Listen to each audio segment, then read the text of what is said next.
1952 সালে আমাদের মাতৃভাষার মর্যাদা রক্ষার জন্য সেই সময়ের তরুণ যুবক ছাত্ররা বুক পেতে লড়াই করেছিল। সেদিনকার এই লড়াইয়ে আমাদের কিছু সংখ্যক সহযোদ্ধা তারা শাহাদত বরণ করেছিলেন। আজকে সেই স্মৃতিময় 21শে ফেব্রুয়ারি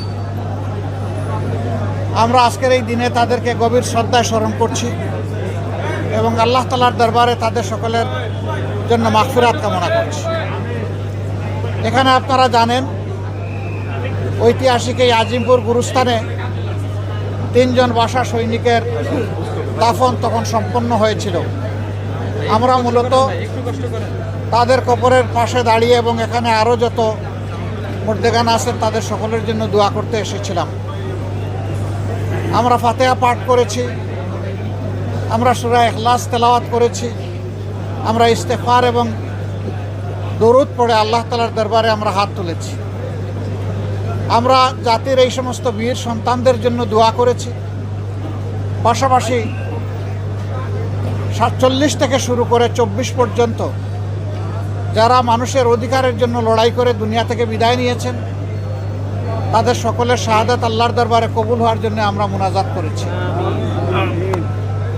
এর ভিতরে 47 আছে, 52 আছে, 71 আছে, 90 আছে, আবার 2006 সাল থেকে 2024 আছে।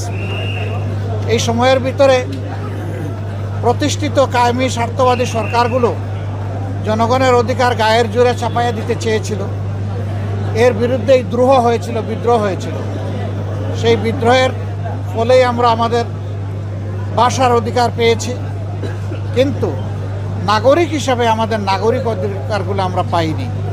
47 থেকে 71-এও পাইনি, 72 থেকে 24 পর্যন্ত বা আজকের দিন পর্যন্ত এখনও নাগরিকদের জন্য অধরা রয়ে গেছে তাদের অধিকারগুলো।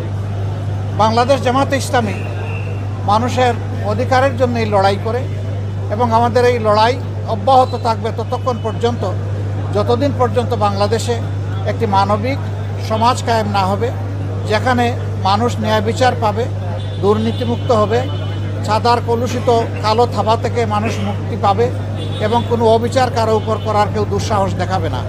সেরকম একটি সমাজ কায়েমের জন্য আমাদের লড়াই অব্যাহত আছে। আমাদের এই লড়াই ইনশাল্লাহ অব্যাহত থাকবে আমাদের তরুণ যুবকদের স্বপ্ন পূরণের জন্য।